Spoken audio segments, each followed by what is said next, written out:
Okay, well, welcome back.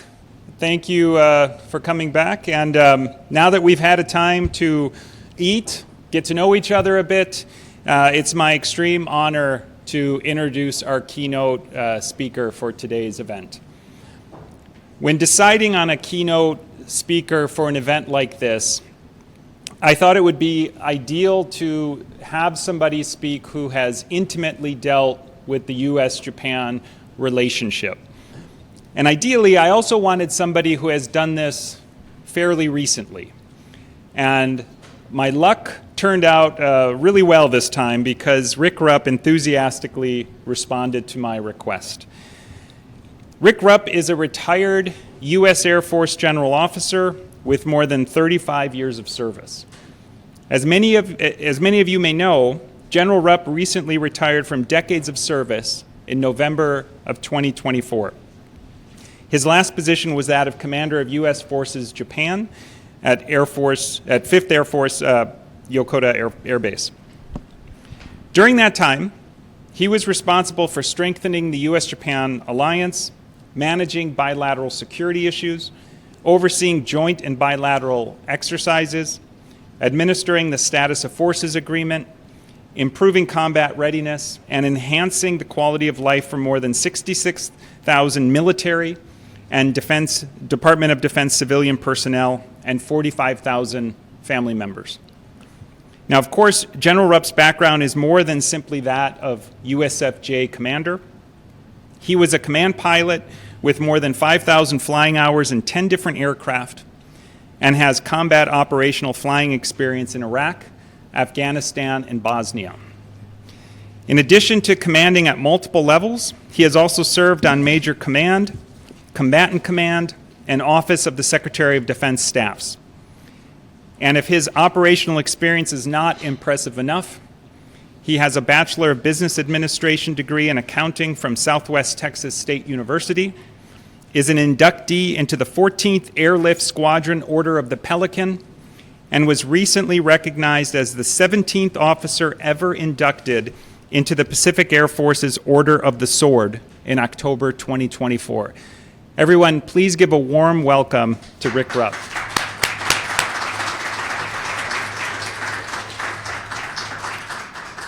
Well, good afternoon, everyone. It's good to be with you. And Jeffrey, after you list off that kind introduction, now I know I was so tired when I left. All those things I had to stitch together in Japan. But it's good to be with you, and thanks everyone for coming together to invite me to share some of my perspectives with you, especially Jeffrey, you and your team at RAND, thank you. The Japan House, thank you for having us, and the Consulate General, thank you as well for you're great partners, so thank you for having me. This is actually my first public event since I retired from the Air Force and passed the command flag of U.S. Forces Japan and 5th Air Force this past October.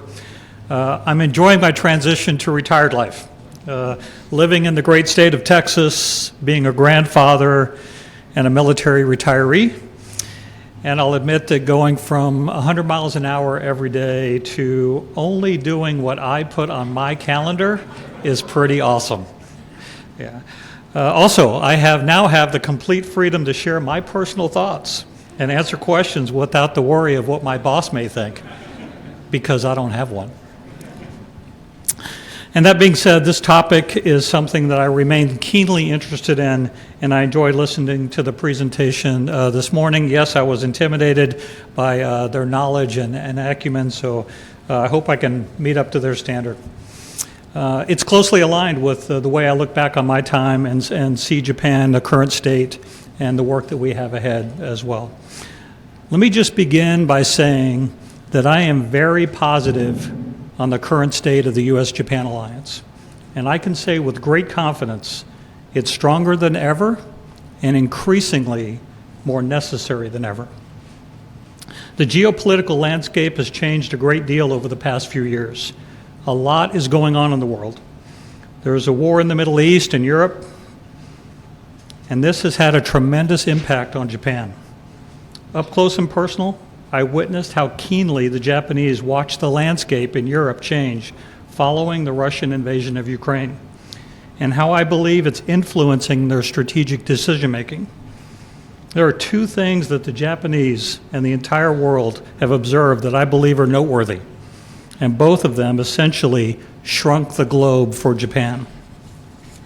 First, and I think most of us would agree, that Russia believed that when they invaded Ukraine, the security concerns amongst the neighboring European nations would be so differing, so uniquely specific, so geographically specific, and so emotionally charged. It would drive a wedge down the middle of NATO, fracturing it, or at the very least, creating a fissure they could exploit long term. But what actually happened was the opposite. What we witnessed was not the fracturing of NATO, but the strengthening of it, and eventually the expansion of it with Sweden and Finland. The swift support from both NATO and non-NATO nations to Ukraine prevented the quick and decisive victory that Russia believed they would achieve, and it gave Ukraine an opportunity to preserve its existence. Now, granted, this long conflict is not yet concluded, and even as we're here today, a peace deal could be in the works, with many compromises. But I think on this point, it certainly gives pause to Japan looking inwardly and considering maybe, what is our NATO? Not that Japan is actually advocating to establish a formal NATO in the Pacific per se, but more broadly, how strong are Japan's alliances and relationships with other like-minded nations in the Pacific region?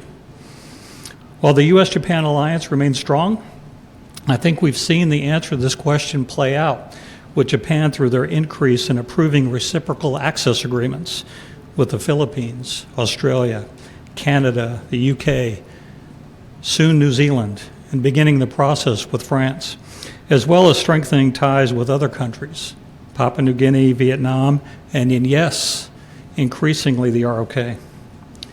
The bottom line, I think Japan has leaned in hard over the last few years and strengthened ties with both like-minded regional nations and like-minded non-regional nations. And I believe the U.S. is pleased to see this. It's in our best interest as well, and we applaud them and cheer them on, because the end result is that it makes the U.S.-Japan alliance stronger.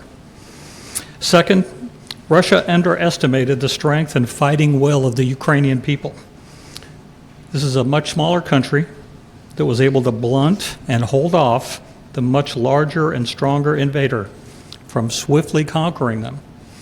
This was true at the beginning of the conflict, and it remains true today. And my sense is that Japan witnessed this and began to deeply discuss and consider the strength and will of their own population and what it might look like in conflict. And how do they ensure their own population understands the security situation well enough to strengthen national resolve and defend its sovereignty? Now, by fortune, and maybe that's not the right word, maybe happenstance is a better word, an event occurred a couple of years ago that very much helped crystallize this for the Japanese.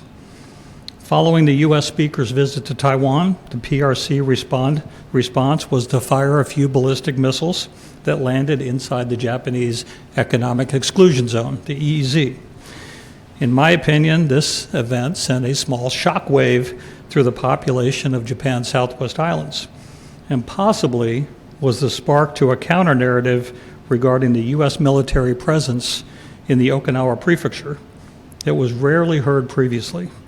For the first time, I believe many more voices were being heard supporting the need for a strong U.S. presence, not just in Okinawa, but throughout the Southwest Islands, from Amami Island all the way through Sakishimas down to Yonaguni. I've actually stood on the western coast of Yonaguni and stared at the mountains of Taiwan. This is not just an abstract issue for those residents, it's a visible one. Prior to this, the PRC missile event, my sense was that the general feeling on the mainland was that the people of the Southwest Islands wanted the U.S. to reduce its presence, and most certainly were not open to any discussion of expansion. However, I think a few Chinese missiles inside the EEZ seems to have changed the viewpoints of many of those living in that region.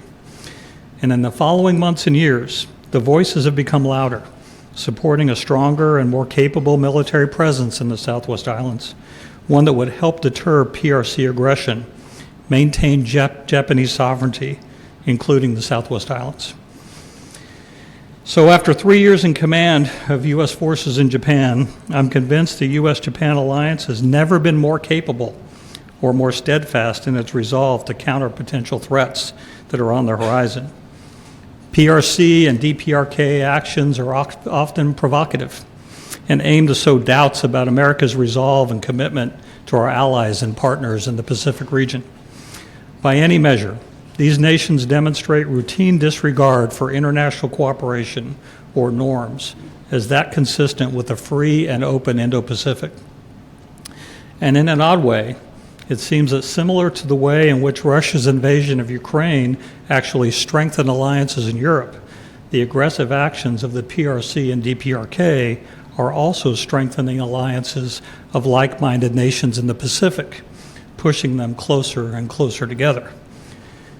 I assure you that as we undertake the most consequential evolution of our alliance since its founding, the U.S. Japan alliance remains absolutely committed to countering any attempts by actors aiming to dismantle the international rules-based order that has kept the peace in the Indo-Pacific for more than 70 years. And it's not just me saying that. This commitment was clearly reinforced by Prime Minister Ishiba during his recent visit to the White House.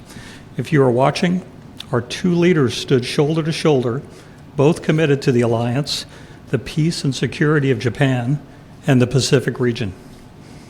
My confidence in the ironclad strength of the U.S. Japan alliance is reinforced by what I'm seeing in motion, not just what's being discussed, but what is actually happening. And there are some big things happening, and Japan is moving at speed. About 2 years ago, Japan committed to increase their defense spending from 1% to 2% of GDP over a 5-year period. This is significant. It's real money. And in the first year alone, they increased their defense spending by about 27%. Second, as you've probably read in open source, Japan is purchasing Tomahawk missile systems from the United States to shore up their defense and begin the process of doctrinally exploring what a counterstrike capability truly looks like. And the process is involved in specific employment of those weapon systems and how they are fully integrated and complemented with U.S. and allied forces.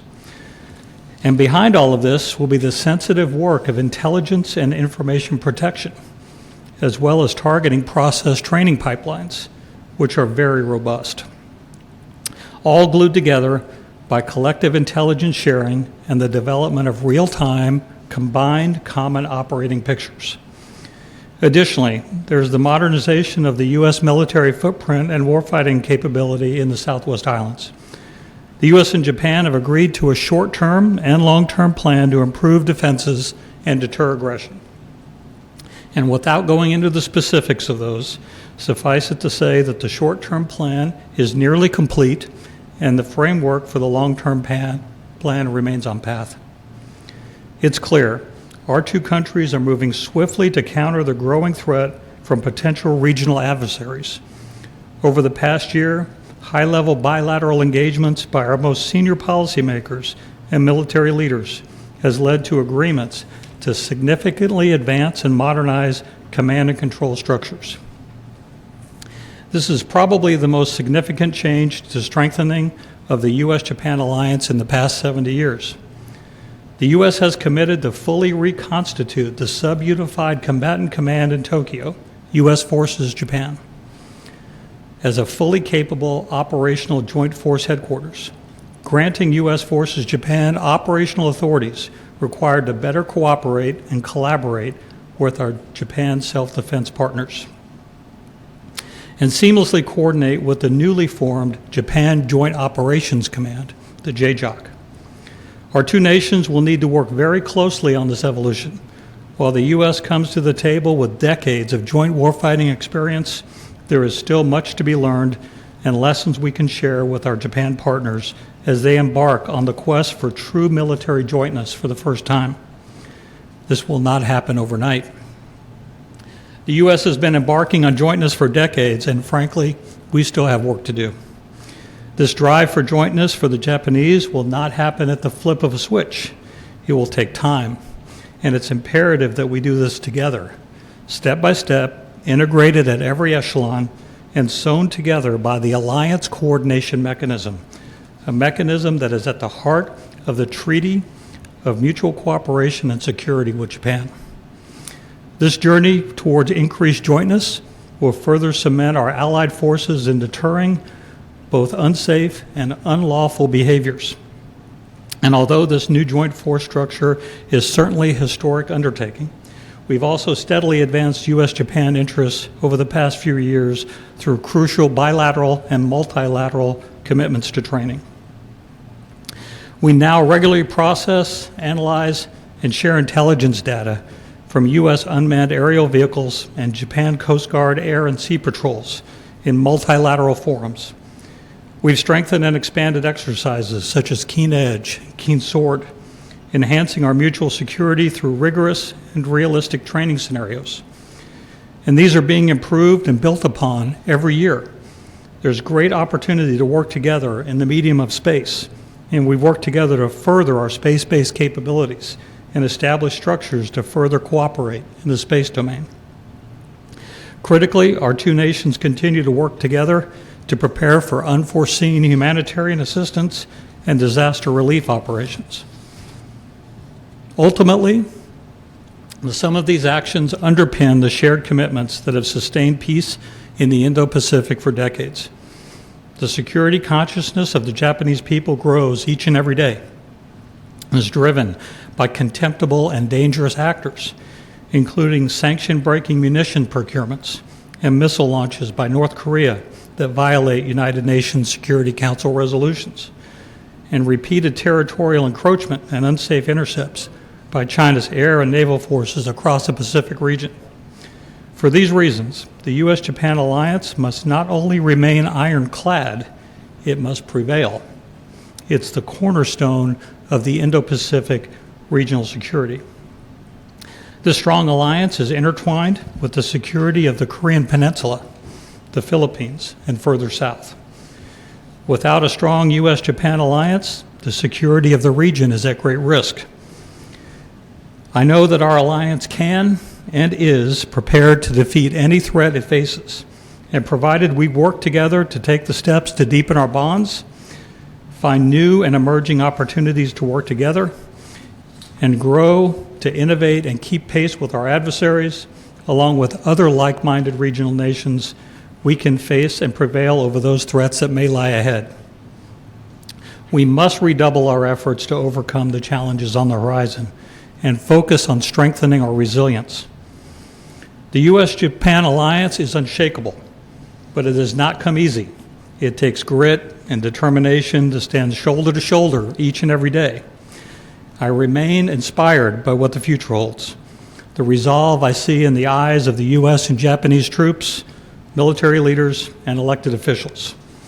I believe we can be very proud of the work our nations have done in recent years to continue to strengthen the U.S.-Japan alliance. Together, we've faced unprecedented challenges, risen to meet them together, fostering a partnership built on mutual respect, shared values, and a commitment to the security of the Indo-Pacific region. The United States and Japan stand united with a clear-eyed vision of a free and open Indo-Pacific for many years to come. And while the alliance is strong, we must never underestimate its importance. We must commit to do more, and we must do more faster. In order to maintain pace with our adversaries and overcome threats and challenges on the horizon. It is in these relationships, regardless of the history or the ongoing challenges, that we will continue to ensure peace and stability in the years ahead. And investing in these relationships is not just about military exercises or diplomatic meetings. It's about continuing to build trust, understanding, and a shared vision for the future. My hope is that both the U.S. and Japan will continue to nurture this relationship, because our success depends not only on the strength of our forces, but on the strength of our alliance. And it goes without saying that together, we're far more capable of just addressing these challenges ahead than we are alone. Thank you for your time today, and I look forward to answering your questions.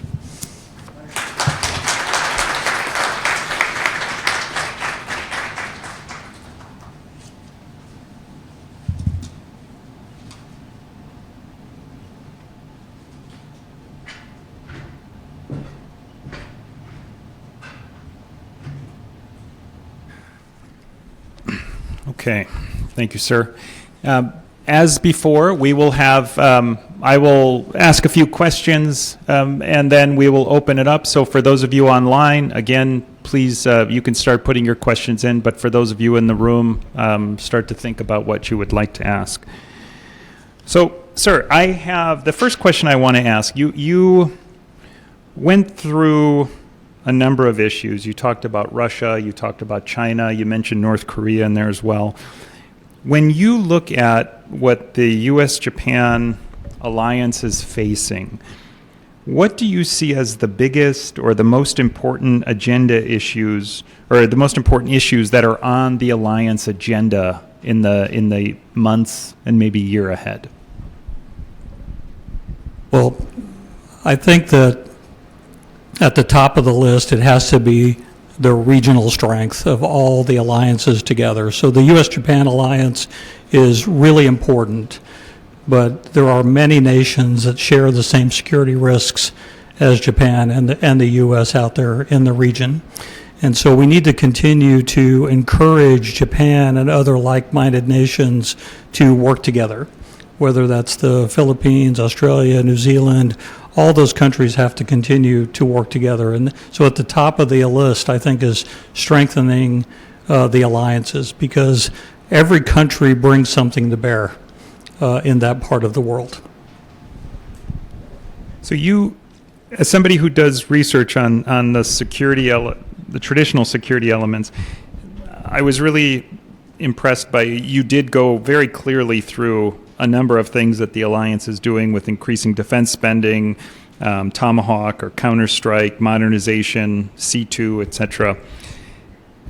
From your standpoint as a former commander, what are the homework items that are still needing to be checked off? Like, where do you see the elements? Maybe it's not the things that get a lot of attention as the big flashy, like a new missile or an airplane, but where are the elements of the alliance that you still see our work cut out for us?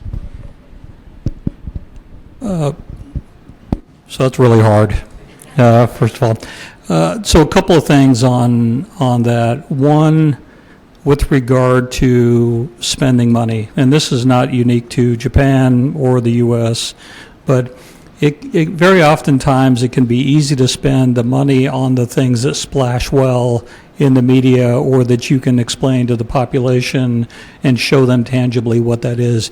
It's much harder to describe what a well-integrated logistical network looks like, right? And the value that that's going to provide to your warfighting and deterrence capability. Cyber can be equally as hard to describe, and I think there's probably a list out there of things that we need to work on that are not as glamorous as Tomahawk missile systems and some other things that are as equally important.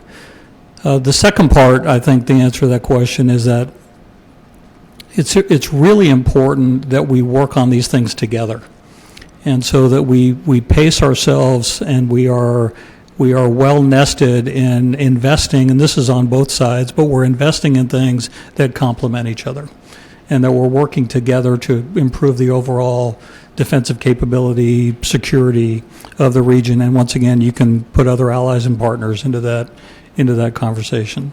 And that's difficult to do, because each country is trying to figure out what's in their best interest. They have economic concerns, but all countries do. But so to try to bring all that together is really hard, but that requires some investment. You nicely laid out the strength of the alliance, and that we're in a very good shape bilaterally. Do you foresee any potential challenges on the horizon, things that as an alliance we are going to have to confront? Maybe not geopolitically, like for instance, the challenge posed by China.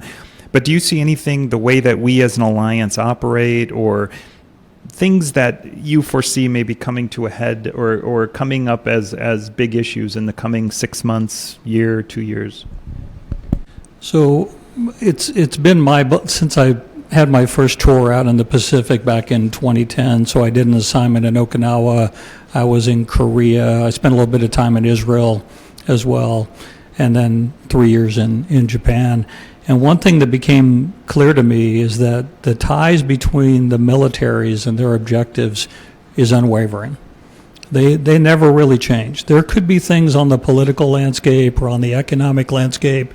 There could be other tensions that occur, but really those binds, those things stay tied pretty well together. And I think the leadership inside of those organizations, they understand that. I could share with you a quick vignette. So I won't tell you who the folks were that were in the room, but I'll tell you that when I was a younger officer, I was in the room where we had to literally meet under the cover of darkness because the political environment was so thick and so difficult that we couldn't do this publicly. And we literally met at night at a neutral location. There were 6 people plus a youngster in the room to meet and discuss the military issues that had to stay stitched together. And that really helped, shape me as a senior officer and understand that we can't let those things go. We have to stay connected. And there is a good understanding of that. So I don't worry about those things. I think the thing I do get concerned about is that we're not going to weather the storm when those things do occur. We need to stay steadfast. Let me turn to a sort of a broader, pull out a little bit to the 30,000 foot level, but in what ways does the alliance help support the U.S. vision for the region, Japan's vision for the region? Like, how do our countries use or leverage the alliance to the advantage of their shared vision for the region?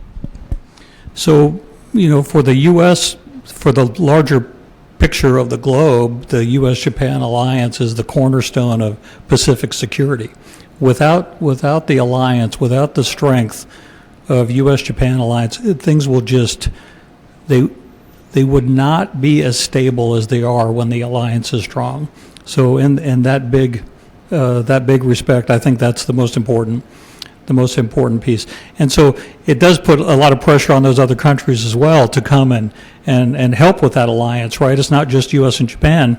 The other countries benefit from, the other like-minded nations benefit from that as well. And I'm very pleased to see how Japan has reached out to, and they've done this all along, but recently they've really leaned in hard to shore up their relationship, especially with countries like the Philippines, which is really important for regional security as well. Staying connected with Japan, just from a smaller micro standpoint, does benefit each of us as well. There are, without getting into the politics of it, there are other things that could happen regionally that will cause tensions even inside of an alliance, right? And so you have to start at a good spot. Your alliance has to be good and strong so that when something occurs, you can weather that storm. Pick up on the point you were just saying about working with other regional partners. In what ways do you think that either individually or bilaterally we could improve or strengthen the engagement with the Indo-Pacific region?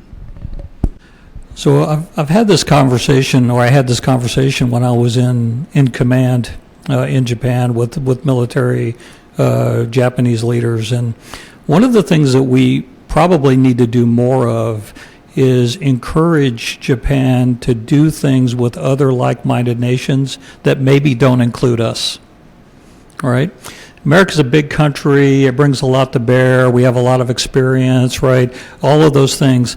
But when you're working with the U.S., it can be a little daunting, I think. And I don't mean this I'm not speaking down or talking negatively. I'm just saying that as you're trying to develop your capability, it can be a big ask to go in and do something with the United States. But other countries of similar size, similar capability, working together in the early going to build and develop and get that confidence going, and then bringing the U.S. in, or maybe even not. I think we need to maybe spend a little more time encouraging countries, like-minded nations, to do things together, whether they include us or not. And that's you got to be humble to do that, right? Yeah. So I think that's something we could work on. I got one more question, and then I will open it up to everyone here as well as online. And I'd kick myself if I didn't ask this, given your position. But you mentioned the command and control and the issues of jointness. You mentioned too that Japan is setting up a joint operational command, the JJOC, and the USFJ is also reworking USFJ into more of an operational command. Without getting into the details of that, if you could help us understand, like, how difficult is it for instance, the self-defense forces, they're establishing a brand new command. How difficult is that? And then from the USFJ standpoint, this is a significant reworking of a command that's been there for decades. How difficult is that? And should we expect bumps in the road in both of our processes here as we set these up and start getting them, start putting the meat on the bones in the months ahead? So yes, and it's actually harder than you described. And the reason I say that is there's been a lot of comparison to this operationalizing U.S. forces Japan to the relationship we have in Korea. There's been a lot of discussion about, it's a similar relationship, we should be able to just bring that model in and put, it's a completely different relationship in Korea. In Korea, we're in a combined arms arrangement, and we share the command structure together. That's not the arrangement that we're in with Japan. We're in an alliance.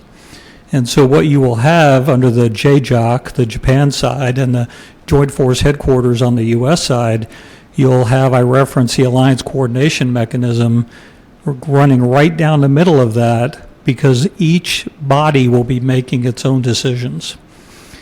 And so the speed of decision making will be the pacing item in crisis. And I'm not saying the U.S. is fast on this.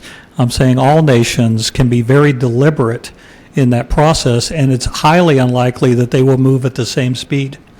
They're likely to move at different speeds. And so that's going to be very difficult to manage at echelon, is the speed of decision making. So there's some good modeling that we can do, I think, at the core level of what functions the operations directorate does, or the intel directorate. I think you can work through those fairly quickly. How are they organized? How do you set up? How do you communicate to each other? But as you bring in your national leaders into the conversation, how are you going to stitch that in to the coordinating mechanism so that you're making operational and strategic decisions on tempo so that you can stay on path? Okay, I want to open it up for questions now. And again, I'd ask you to keep your questions short. I'll start, we'll do 1, 2. We'll start with 2 on the floor first. General, thank you for your service and leadership on behalf of Japan and the United States. My question is, you kind of alluded to it, but what is the likelihood and necessity of a NATO-style organization for the Pacific region with Japan and U.S. and all the other countries in the region?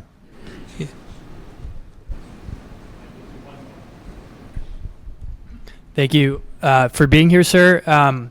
China recently conducted live fire exercises between Australia and New Zealand. I'm wondering if you've seen any changes in the way the PLA has been operating over your tenure in Japan.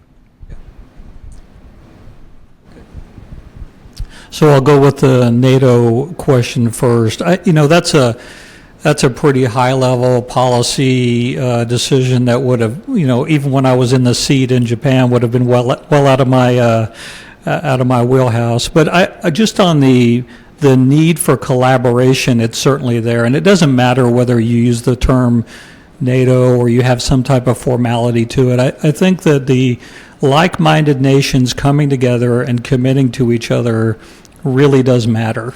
And, you know, on the flip side of that, those other nations that you mentioned, how many alliances do they have? What's their collaborative network look like, right? And that's what you're trying to do, is you're trying to counter that and show strength together and what you bring to bear as a team. So regardless of the form in which it comes, I think like-minded nations working together in that part of the world is a positive deterrent effect, for sure. On the second question that you asked me, I wasn't tracking that event, but I can speak to what I saw over 3 years, which is a constant chipping away of the edges of international norms, right? So a constant moving of the line, right? What was the 9-dash line is now a how many dash line. The ADAS is now located at a different location. It's a constant creep of the international norm, right? And so we're continuing to see this. It's a long game, and it's going to require all of us working together to make sure that we continue to push back. And I don't mean in an offensive military way, but we continue to exercise our rights of international movement, right? And we maintain the law and order side of it. That's very difficult, right? And if you're a smaller country in the region, it's even more difficult for you. So working together is really important to push back on that frequently. Let's first we'll go on online question. Yes, there's one online question currently about the Sakhalin Island. What position does it play in Japan-U.S. relationships? And given the recent developments in Russia and Ukraine, how has that changed or is expected to change?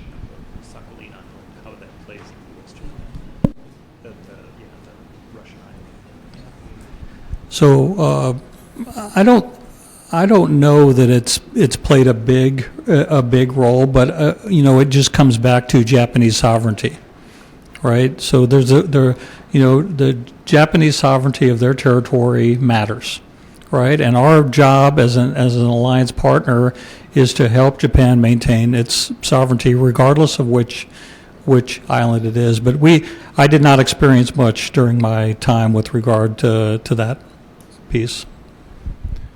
Okay, let's the lady in red, and then we'll take this gentleman here. Please wait for the mic. Thank you. In previous years, we would discuss Japan, Australia, and India as part of our alliance. And I'm wondering, you mentioned the Philippines this time.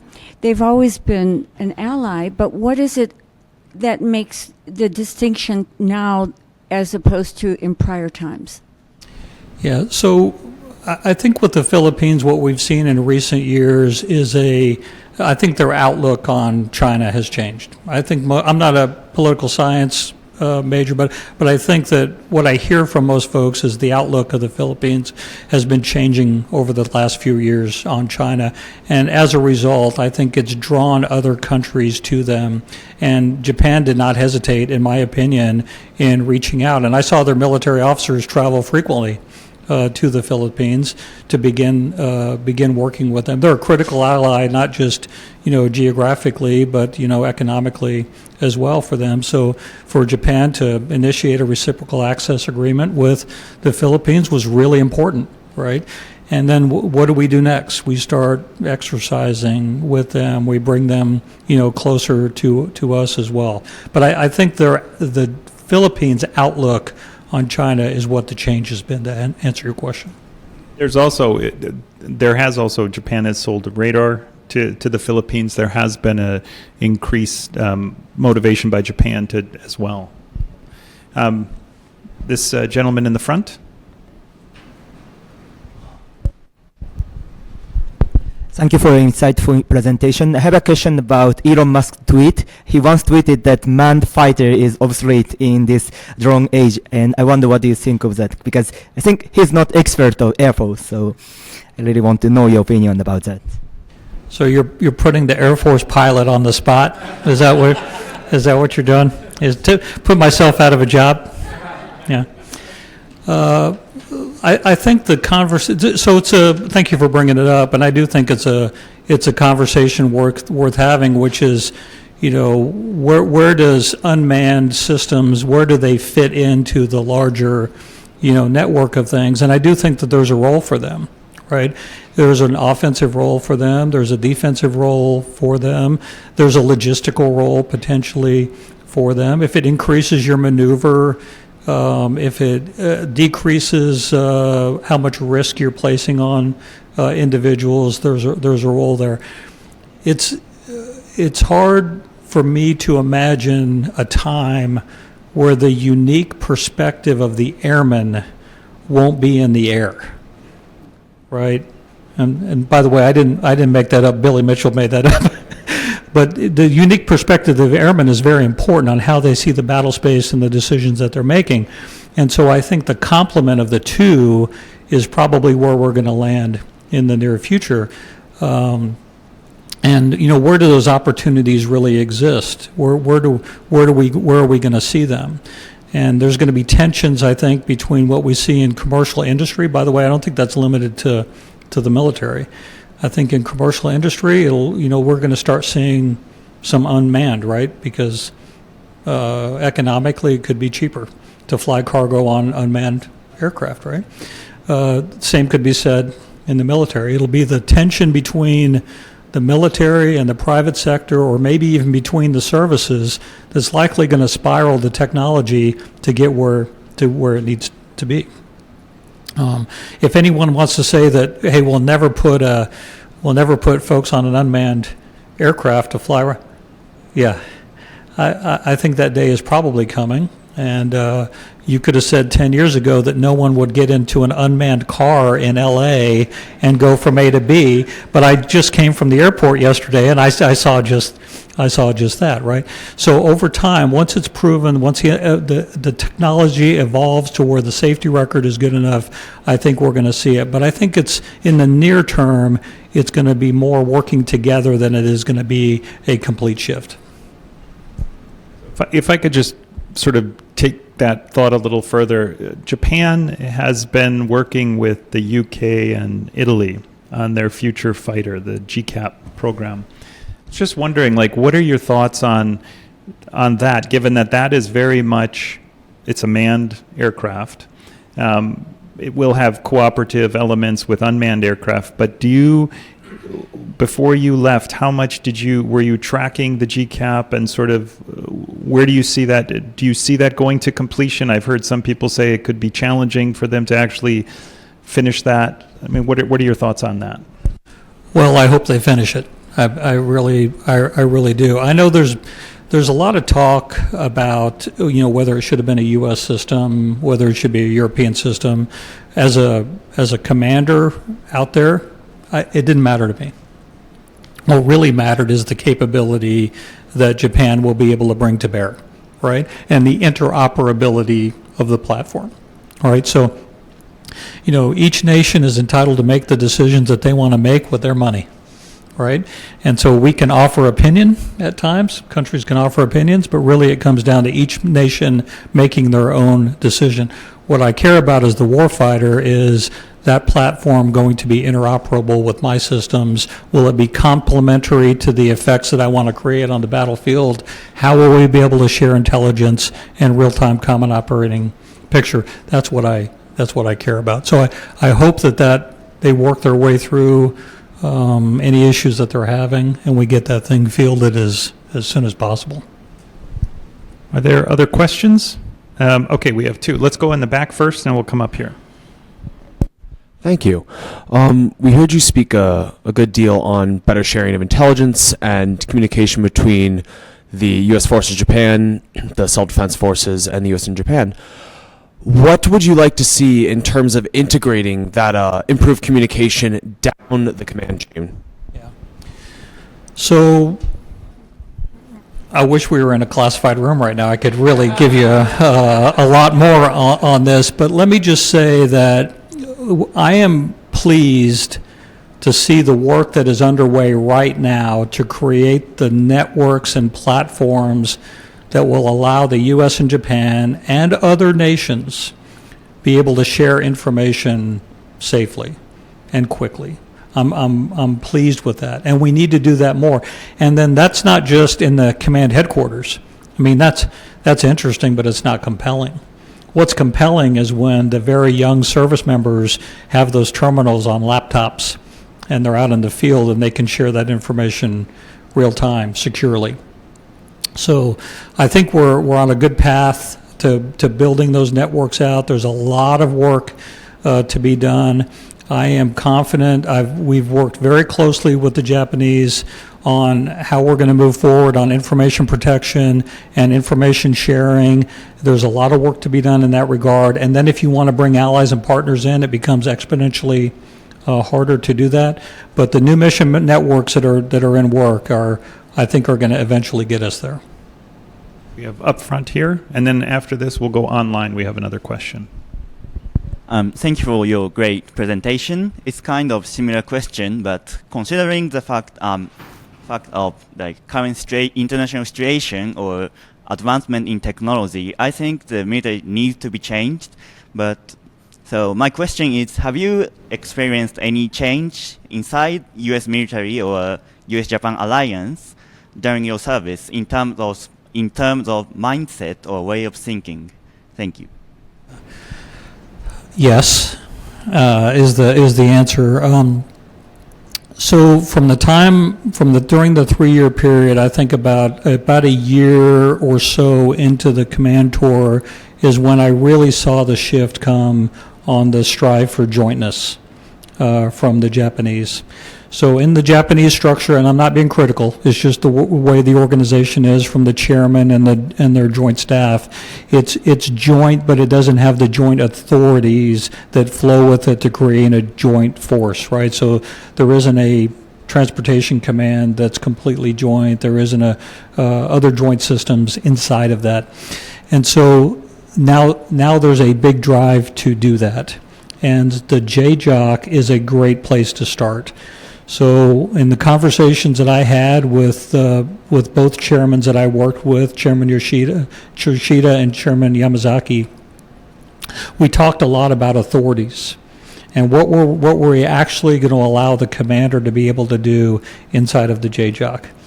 And so their keen appetite to get after those authorities and define them and then to exercise them in exercises like Keen Edge and Keen Sword is really important, and we're already seeing them do that. In the last Keen Edge that I was in, they actually stood up a mock JJOC because they hadn't made the transformation yet, just to start working through how are those authorities going to work, and they did a wonderful job of doing that. So yes, I've seen a big change. It's mostly around jointness.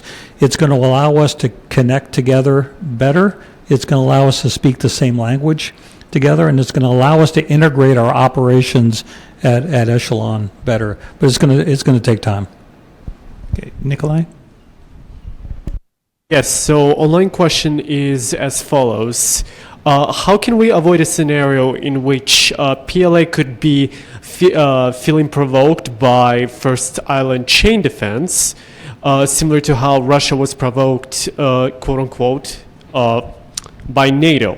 In that sense, is there anything that the U.S. military in Japan could do to avoid such a scenario?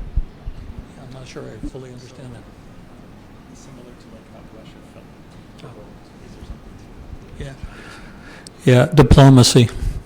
So I think the diplomatic piece is probably the most important piece in that regard, right? The most dangerous things you do is create a scenario that's not understood by your adversary, and then there's a miscalculation, right? Those are generally the things that lead to bad things, is miscalculation, and it's largely driven by your adversary not understanding what it is you're actually doing.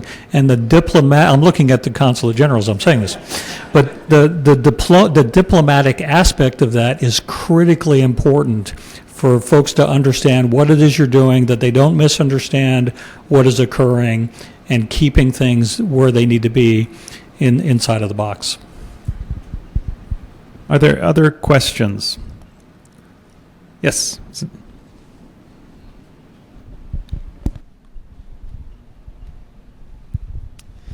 Thanks, General. I just want to ask you very briefly.